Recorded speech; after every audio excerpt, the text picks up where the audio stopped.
ஒரு பாடலை கூட நாம் கரங்களை தட்டி உற்சாகமாக பாடலாம். பாலைவனமாயிருந்த எங்களை சோலைவனமாய் மாற்றினீர் ஐயா என்கிறதான பாடலை நாம் கரங்களை தட்டி உற்சாகமாக பாடலாம். பாலைவனமாயிருந்த எங்களை சோலைவனமாய் மாற்றினீர் ஐயா, பாலைவனமாயிருந்த எங்களை சோலைவனமாய் மாற்றினீர் ஐயா, அருந்த கொடிய போலிருந்தோமே, அருந்த கொடிய போலிருந்தோமே, எங்களை செடியோடு இணைத்து விட்டீரே, எங்களை செடியோடு இணைத்து விட்டீரே, பாலைவனமாயிருந்த எங்களை சோலைவனமாய் மாற்றினீர் ஐயா, பாலைவனமாயிருந்த எங்களை சோலைவனமாய் மாற்றினீர் ஐயா, தாகத்தோடு நாங்கள் இருந்தோமே, தாகத்தோடு நாங்கள் இருந்தோமே, ஜீவ தண்ணீரையே கொடுத்து விட்டீரே, ஜீவ தண்ணீரையே கொடுத்து விட்டீரே, பாலைவனமாயிருந்த எங்களை சோலைவனமாய் மாற்றினீர் ஐயா, பாலைவனமாயிருந்த எங்களை சோலைவனமாய் மாற்றினீர் ஐயா, கண்ணீரிலே மூழ்கி இருந்தோமே, கண்ணீரிலே மூழ்கி இருந்தோமே, எங்களை களிப்பாக மாற்றினீர் ஐயா, எங்களை களிப்பாக மாற்றினீர் ஐயா, பாலைவனமாயிருந்த எங்களை சோலைவனமாய் மாற்றினீர் ஐயா, பாலைவனமாயிருந்த எங்களை சோலைவனமாய் மாற்றினீர் ஐயா, வறண்ட நிலத்தை போலிருந்தோமே, வறண்ட நிலத்தை போலிருந்தோமே, எங்களை வயல்வெளியாய் மாற்றினீர் ஐயா, எங்களை வயல்வெளியாய் மாற்றினீர் ஐயா, பாலைவனமாயிருந்த எங்களை சோலைவனமாய் மாற்றினீர் ஐயா, பாலைவனமாயிருந்த எங்களை சோலைவனமாய் மாற்றினீர் ஐயா,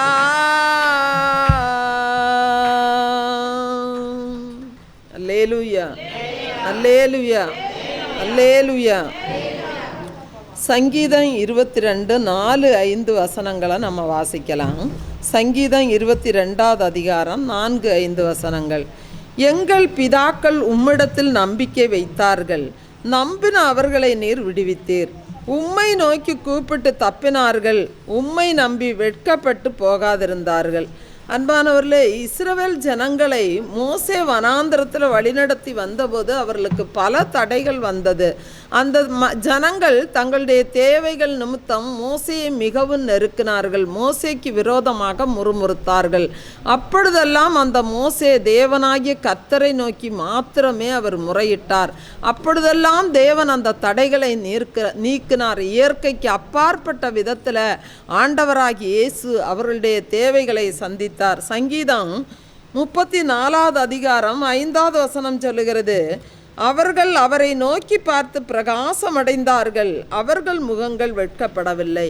அன்பானவர்களே, நம்முடைய சூழ்நிலைகள் எதுவாக இருந்தாலும் நாம் தேவனாகிய கர்த்தரையே நாம் நோக்கி பார்க்க வேண்டும்.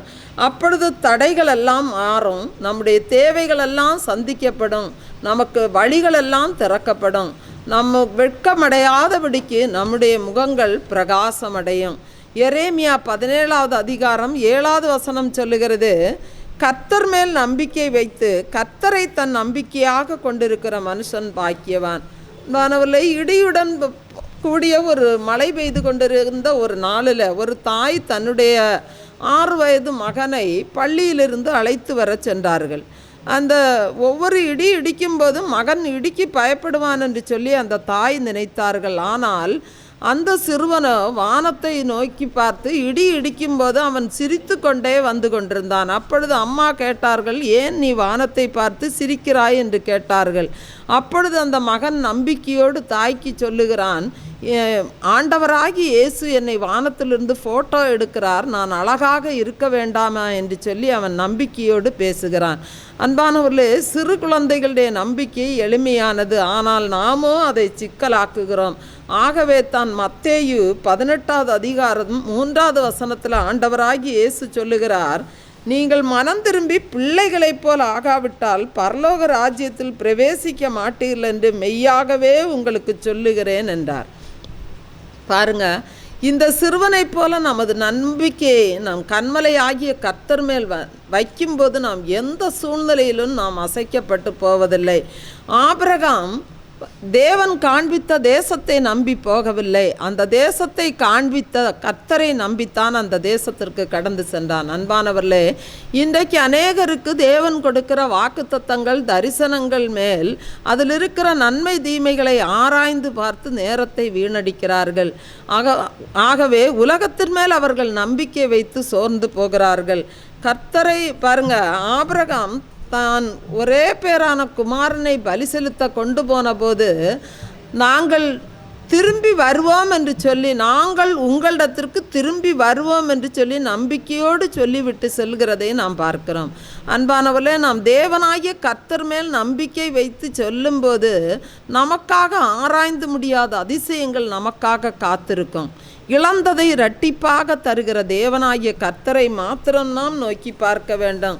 தேவனாகிய கர்த்தரை நோக்கி பார்க்கிறவர்களை அவர் ஒருபோதும் ஒரு நாளும் அவர் வெட்கப்பட விடவே மாட்டார். பாருங்க, பல எறும்புகள் ஒன்று சேர்ந்து ஒரு உணவுப் பொருளை தூக்கி கொண்டு ஒரு கதவுக்கு கீழே கொண்டு செல்ல முற்பட்டது. ஆனால் அந்த கதவின் கீழே கொண்டு செல்வது அது அவைகளுக்கு ஒரு முடியாத ஒரு காரியமாக காணப்பட்டது. ஆனாலும் அந்த எறும்புகள் அந்த முயற்சியை விடவில்லை. திரும்ப திரும்ப முயன்று போராடி அந்த உணவை அந்த கதவின் கீழே அதுவைகள் கொண்டு சென்றன. இந்த மனிதர்களாகிய நம்மிடத்தில் நாம் ஒப்பிட்டு பார்க்கும்போது எறும்பு ஒரு அற்ப பிராணி. அதனுடைய சுறுசுறுப்பும் அதனுடைய விடாமுயற்சியும் நம்மை வியக்க வைக்கிறது. ஆகவே தான் சாலமன் ஞானி எறும்பை குறித்து சொல்லும்போது நீதிமொழிகள் 6:6 சொல்லுகிறார், சோம்பேறியே, நீ எறும்பினிடத்தில் போய் அதன் வழிகளை பார்த்து ஞானத்தை கற்றுக்கொள் என்று சொல்லுகிறார்.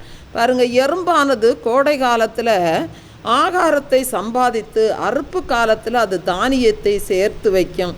மழை வரும்போது தனக்கு ஆபத்து வருகிறது என்பதை கண்டு அந்த உணவை எடுத்துக்கொண்டு அந்த எறும்பானது இடம் மாறும். அந்த எறும்பு இடம் மாறுகிறதை காணும்போது மழை வருகிறது என்று சொல்லுவார்கள். அன்பானவர்களே, அந்த எறும்பானது மழைக்காலத்துக்கு வேண்டிய உணவை கோடை காலத்தில் சேமித்து வைப்பது போல நாம் நம்முடைய வாழ்க்கையில் வருகிற எல்லா பிரச்சனைகளையும் நாம் தாக்குப்பிடிக்கிற இருதயத்தை நாம் தேவனுக்குள்ளாக நாம் ஆயத்தப்படுத்தி வைக்க வேண்டும்.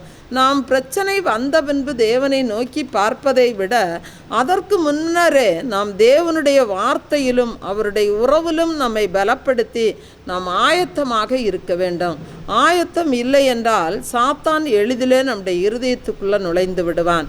பாருங்க, ஒரு இளைஞன் வேத அறிவில் கொஞ்சம் திறமையானவன், அவனுக்கு வேதத்தை குறித்து எல்லாம் தெரியும் என்ற ஒரு எண்ணம் உடையவன். அவன் ஒரு வயதான போதகரை பார்த்து, ஐயா, இன்னும் எனக்கு வேதத்தில் உள்ள ஆழமான ரகசியங்களை எனக்கு கற்றுக் கொடுங்கள் என்று சொல்லி அவன் கேட்டான். அப்பொழுது அந்த முதியவரான ஊழியர் ஒரு கப்பில் டீ ஊற்ற தொடங்கினார். அந்த கப்பு நிரம்பி வழிந்தது. அந்த கப்பு நிரம்பி வழிகிறது. ஆனாலும் அந்த கப்பில் அவர் திரும்பவும் அதை ஊற்றி கொண்டே இருந்தார். அப்பொழுது அந்த வாலிபன் சொல்லுகிறான், ஐயா, கப்பு நிரம்பி விட்டது, இனி இதில் ஊற்ற முடியாது அப்படி என்று சொன்னான். அப்பொழுது அந்த முதியவராகிய ஊழியர் பொறுமையோடு அந்த வாலிபனிடத்தில் சொல்லுகிறார், நீ இந்த கப்பை போல நீ பெருமையினால் நிரம்பி இருக்கிறாய். நீ உன்னுடைய பெருமையை காலி செய்யாவிட்டால் நான் எதையுமே ஊற்ற முடியாது என்று சொன்னார். அன்பானவர்களே, ஆவிக்குரிய வாழ்க்கையில் முதல் எதிரி பாவம் மாத்திரமல்ல, அதைவிட பெரிய எதிரி பெருமை. நாம் வெளிப்படையான பாவங்களை நாம் எளிதாக கண்டுபிடித்து விடலாம், ஆனால் ஆவிக்குரிய பெருமை ஆபத்தானது. சவுல் ராஜா பாருங்க, ஆரம்பத்தில் தாழ்மையுள்ளவன் தான். அவன் பல வெற்றிகள் அவனுக்குள்ளே வந்தபோது அவனுடைய இருதயத்துக்குள்ளே பெருமையின் ஆவி நுழைந்து விட்டது. அப்பொழுது அவன் கர்த்தருடைய சத்தத்துக்கு அவன் செவி கொடுக்காமல் போனான். அது நிமித்தம் ஆண்டவருடைய அபிஷேகத்தையும் அவருடைய வல்லமையும் அவன் இழந்து போனான். பாருங்க, பெருமை ஒரு மனிதனுக்குள்ளே வந்தால் அந்த மனிதனை ஆவிக்குரிய பாதுகாப்பிலிருந்து வெளியே கொண்டு வருகிறது. ஆவிக்குரிய பெருமை அவன் மனக்கண்களை குருடாக்கி போடுகிறது.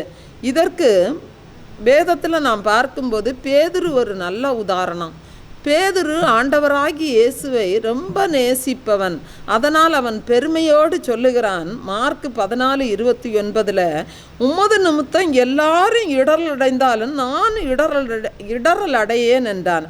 பாருங்க, அவனா ஆண்டவராகி இயேசுவை மிகவும் நேசிக்கிறவன் என்று சொல்லி அவன் நம்பிக்கொண்டிருக்கிறான்.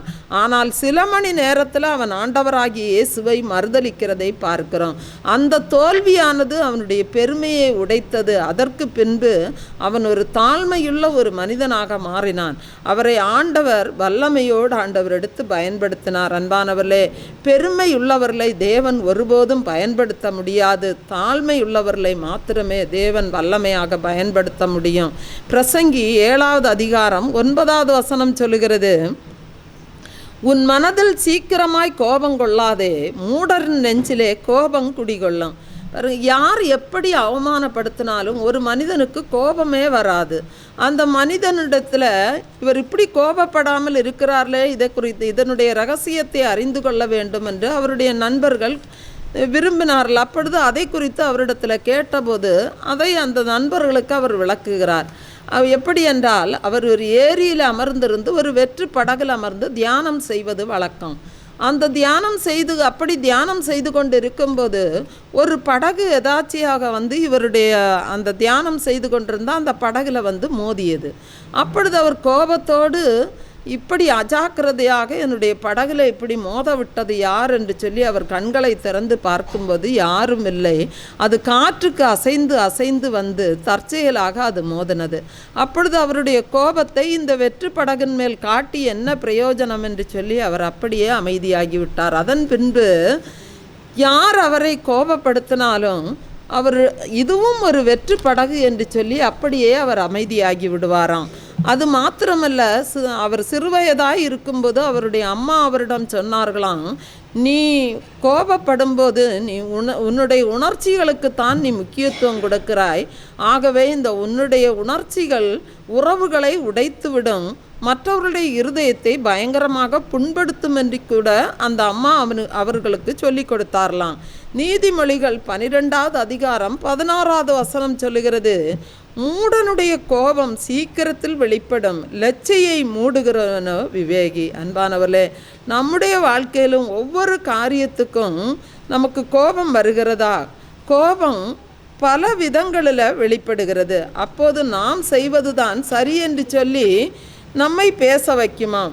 பாருங்க, கோபம் பிறருடைய மனதை புண்படுத்துகிறது உண்மைதான். ஆனால் அந்த கோபமானது நம்முடைய வாழ்க்கையை எரித்து விடுகிறது என்பதை நாம் சிந்திப்பதில்லை. ஆகவே நாம் நம்முடைய உணர்ச்சிகளுக்கு நாம் முக்கியத்துவம் கொடுக்காமல் இந்த உலகத்தில் வாழுகிற இந்த கொஞ்ச காலத்தில் நம்முடைய யாவரையும் நாம் மன்னித்து வாழ பழகிக்கொள்ள வேண்டும். அன்பானவர்களே, யோவான் 15வது அதிகாரம் 6வது வசனம் சொல்லுகிறது, ஒருவன் என்னில் நிலைத்திராவிட்டால் வெளியே எரியுண்ட கொடியைப் போல அவன் எரியுண்டு உலர்ந்து போவான். அப்படிப்பட்டவைகளை சேர்த்து அக்கினியிலே போடுகிறார்கள், அவைகள் எரிந்து போம். பாருங்க, ஒரு வீட்டில் நடந்த திருமணத்தின் வைபவங்கள் யாவும் சிறப்பாகவும் நேர்த்தியாகவும் ஒழுங்காகவும் நடைபெற்றது. அந்த திருமணத்தின் ஆரம்பம் முதல் திருமண நாளின் கொண்டாட்டம், திருமணத்துக்குள்ள அந்த விருந்தோம்பல்கள், விசாரிப்புகள், கொண்டாட்டங்கள் எல்லாமே மிகவும் சிறப்பாகவும் நேர்த்தியாகவும் ஒழுங்காகவும் நடைபெற்றது. அதில் எல்லா நீதியும் நிறைவேற்றப்பட்டது. திருமணத்தை நடத்திய அந்த பெற்றோரும் மிகவும் மகிழ்ச்சி அடைந்தார்கள். ஆனால் அந்த திருமணமான இளந்தம்பதிகளுடைய மனம் ஒன்றோடொன்று பொருந்தவில்லை என்பதை அந்த பெற்றோர் அறிந்து கொண்டார்கள். அன்பானவர்களே, அதனுடைய முடிவு என்னவாக இருக்கும்? அந்த திருமணத்தின் சடங்குகள் யாவும் நேர்த்தியாகவும் அழகாகவும் ஒழுங்காகவும் இருந்தது. ஆனால் உண்மையிலேயே அங்கு திருமணம் நடைபெறவில்லை. பாருங்க, திருமணம் என்பது வெறும் கொண்டாட்டமா அல்லது கணவன் மனைவி ஒன்றாக இரு மனங்கள் ஒன்றாக இணைந்து கொள்ளுதலா என்பதை நாம் சிந்தித்து பார்க்க வேண்டாம். அதாவது கணவனும் மனைவியும் மன விருப்பத்தோடு அவர்கள் அன்பாக அவர்கள் இணைந்து கொள்ளாவிட்டால் அது உண்மையிலேயே திருமணமாக இருக்கவே முடியாது. அன்பானவர்களே, கிறிஸ்தவ வாழ்க்கையானது அதே போல வெறும் சடங்காச்சாரமாக இராதபடிக்கு நாம் மிகவும் எச்சரிக்கையாக இருக்க வேண்டும். நாம் ஆலயத்துக்கு செல்லுகிறோம், பண்டிகை நாட்களை நாம் ஆசரித்து வருகிறோம். ஆனால் ஒருவன் கிறிஸ்துவிலும் அவருடைய வார்த்தைகள் அவனிலும் நிலைத்திருக்கவில்லை என்றால் அவனுக்கு கிறிஸ்துவோடு ஐக்கியம் இல்லை என்பதுதான் பொருள். யோவான் 15வது அதிகாரம் 5-7 வசனம் சொல்லுகிறது, நானே திராட்சை செடி, நீங்கள் கொடிகள். ஒருவன் என்னிலும் நான் அவனிலும் நிலைத்திருந்தால் அவன் மிகுந்த கனிகளை கொடுப்பான். என்னை அல்லாமல் உங்களால் ஒன்றும் செய்யக்கூடாது. நீங்கள் என்னிலும் என் வார்த்தைகள் உங்களிலும் நிலைத்திருந்தால் நீங்கள் கேட்டுக்கொள்வது எதுவோ அது உங்களுக்கு செய்யப்படும். அன்பானவர்களே, ஆகவே நாம் கிறிஸ்துவோடு இணைந்திருப்பதில் ஆரம்பித்து அந்த இணைப்பில் நாம் உறுதியாய் தரித்திருக்க நாம் பழகி கொள்ள வேண்டும். அந்த பழக்கம் இல்லாமல் நாம் ஆலயம்